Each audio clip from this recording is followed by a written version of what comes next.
Hello and welcome to Rebels Radio latest interview. I'm joined by Slough Town Joint Manager Jon Underwood. How are you, Jon? Good, thanks, John. Yourself? Yeah, not too bad. Talking to you again after a great 2-1 away win. Yeah, delighted this week. We've had a brilliant week to go to all the way down to Truro on Saturday and then up to Corby midweek and come back with 6 points against two strong sides is a great week for us so far. Yeah, how was your journey up yesterday? Again, a fair old distance, 100 miles pretty much from Slough.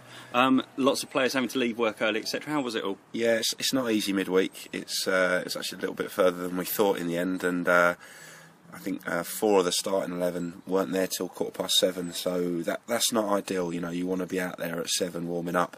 So we had a slightly shorter warm up, and it was a bit disjointed. And you do worry how that's going to affect your start, but full credit to the lads. They hit the ground running from the first whistle, and you'd never have known that some of them have done a day's work and been sat in a car for 2.5 hours. Yeah, one change from the team that took to the pitch at Truro. Clergy coming back, obviously, and George Short after his head injury unavailable. Was there any other thoughts? Obviously, Darryl was still out. Ed came back, but only on the bench. Yeah, I mean, it was a fairly straightforward one. Obviously, we've got Luke Knight as well, but we're being a bit cautious with him, easing him back in gently. So Clergy obviously being available was a straightforward choice to come in there with Searsy. So Darryl wasn't right with his hamstring. Ed travelled up. To be honest, we were only going to use him in an absolute emergency, and we didn't need to in the end, which was good. What did you make of the setup at Corby? It's a nice little ground there, a nice pitch. Yeah, it's nice. Yeah, it's a lovely setup. Obviously, a pretty new ground, and it was only 2 years ago they were in the Conference North, so they were a big club at this level, and always a game we were looking forward to. We always knew it was going to be a tough game. Yeah, and it started off hectic. It was quite tough from the start. What did you make of the first 15-20 minutes? I thought we started well. I was quite pleased. As I said, we were a bit worried about how we would start, but I think we were really positive. We looked solid defensively, and Johnny and Hatchett up front kind of carried on where they'd left off. Giving centre halves a nightmare, and when they do that, we always look dangerous. And so we're very pleased with the start. And a few chances for either team, and then along a great free kick from Dobbo. Yeah, it was brilliant. I think most people would have seen it on the. There's the clip on Twitter that's been on the Vine that's been going around, and it's fantastic strike from him. I think everything he's hitting is going in at the minute. He's in great form, great confidence. A few minutes before he just had that shot that just whizzed past the outside of the post, hadn't he? Yeah, and he's got 6 goals already this season, which for a left winger is superb. And as I say, he's having a great season, and there's no one going to get him off free kicks at the moment the way he's hitting them. And you were happy with how the team were playing up until that point? Yeah, very happy. And we were happy with the whole first half up until about the 40th minute or so. Yeah, a little bit disappointed to concede just before half-time. Yeah, always disappointing when you concede from a set piece, and even more so, we thought it was a corner we didn't need to give away, a bit of a lack of communication. We gave away a corner. The big lad Malone, who we knew was a threat, won the first header, and we didn't react to the second ball. So managers hate conceding from set pieces. So it changed the team talk a little bit. We were disappointed that we feel in the last few games we've given away a cheap goal in each of them. As it's turned out, it hasn't actually mattered, and I'd take a 2-1 win for every game the rest of this season. But we do need to start being a little bit more solid. I say that for the majority of the game we defended very, very well, but we just seem to be, offering up the odd chance that's getting taken at the moment. Would you have said 1-0 to you would have reflected the first half? Do you think you were in the ascendancy for most of the first half? I think we shaded it. I think anyone could have begrudged us a 1-0 half-time lead, and we had to just say to them, you've got to go and do the same things again and go and win the second half. And what did you make of the start of the second half? It was a lot more even the second half. I thought they had spells where they caused us some real problems, and we had to really defend well to keep them out. And we saved one off the line, and Jake made a couple of saves, and quite a few crosses into the box. And I thought mainly we restricted them to shots from outside the box, which most of them weren't on target. So, but we did have to withstand a bit of pressure. But I always thought we looked dangerous going the other way. Yeah. But as the game went on, it was one goal was going to win it for either side, and just thankful it was us. Yeah, the injury to Parsons when his brother Ryan did an amazing clearance off the line kind of just broke up play for a little bit, and after that point it seemed that Slough kind of came back into it a little bit, came back and had a good few chances, 3 in a few minutes, the last of which Harris managed to put away. Yeah, sometimes a little break in play when they're having a good spell helps you, and I think you're right, it did last night, and Nighty came on for Jake. And yeah, we had a couple of chances, and then a great little move. I mean, a little back heel from Johnny that came off, and Nighty slipped Hatchet in. And it was a real calm finish, Yeah, he's showing great confidence at the moment. Yeah, he is. I think this is the best I've seen Hatchet play. We've had him for sort of 3 years or so now, and this is the best he's been in my opinion. He's just playing with confidence. He's such a strong lad. He chases lost causes. He holds the ball up, and he's scoring goals. And him and Johnny they like playing together, and you can see that. And Johnny's playing very well as well, and it's a really good partnership. So yeah, great goal. And then obviously, as happens in these games, they threw everything at us. Yeah, it was a little bit of the Alamo, because it was, I think it was about the 78th minute or whatever that Scotty scored his goal, and then obviously the changes from Corby were pushing Malone up top and really going for it. At times in the second half they were playing 4-2-4 and really going on. Yeah, and we didn't really want to change anything because we were quite happy with how we'd been playing. But then when they pushed Malone up top, who's very, very big lad, attacks the ball very well. We just knew he was going to cause some panic, so we made the call to throw on Tom Moran for Scott Harris.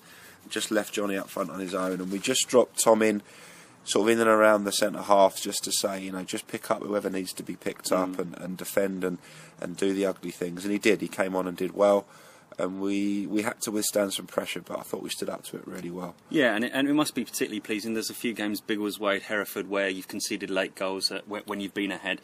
Great to hang on for the 3 points here. Yeah, no, it was a real strong defensive performance at the end there, and for the second game running, every single player that steps on the pitch, gave us everything. And as managers, you can't really ask anymore. We'll have another game like that maybe we don't get the winner, and maybe we draw, or maybe we get beat. Like Saturday, we might have got beat. But as managers, all you ask is your players go and give you what they've done there, and if they do, I think we'll win more than we lose, definitely. Well, yeah, and confidence must be high now in the camp. You've had 3 wins on the bounce after a little bit of a difficult spell, just settling in 2 difficult trips down to the Dormouth coast, Weymouth and Poole. Yeah. But now three games on the bounce, confidence must be high for Saturday. Yeah, it's very high. The changing room was a great place to be last night. I think starting to feel finally like it did at the end of last season when we were going for promotion, and there was that real togetherness and that belief.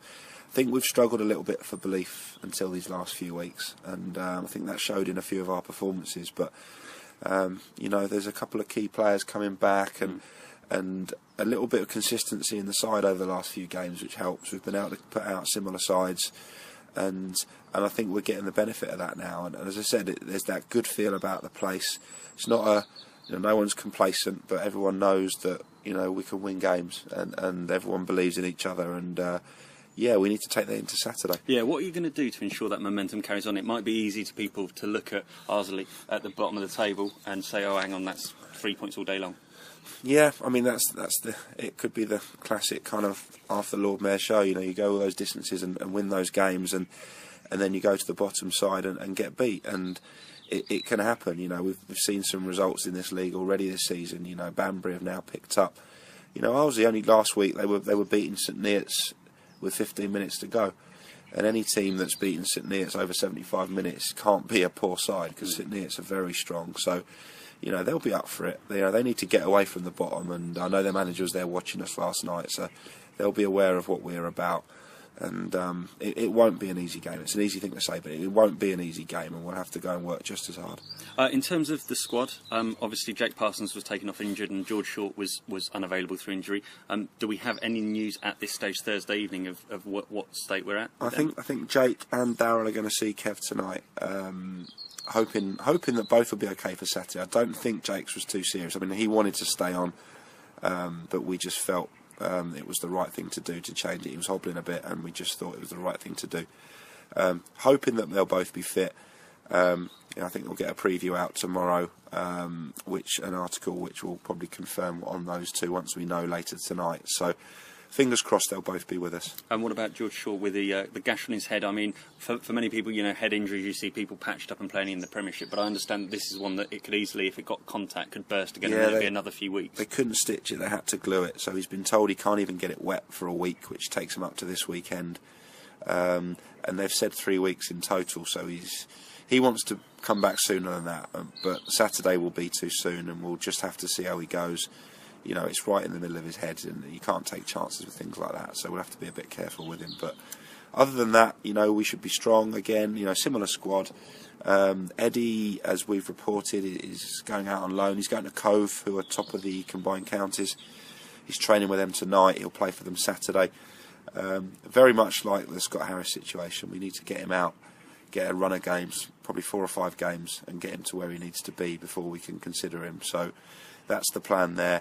Having said that, I don't think they've got a game Tuesday, so we may well be able to include him in the Bucks and Bucks Cup at Hungerford. Yeah, because that's the nice thing. Over the next couple of weeks, you've got the Reading Shaw Cup and the Bucks Cup, as you talk about. It's going to give you an opportunity to perhaps put some of those players who haven't necessarily been getting a start and who are on their way back from injury to some minutes in their belts. Yeah, to be fair, there's not too many. We haven't got a massive squad, but certainly people like Adam Cornell, who's been very patient on the bench, and Darryl will look to play.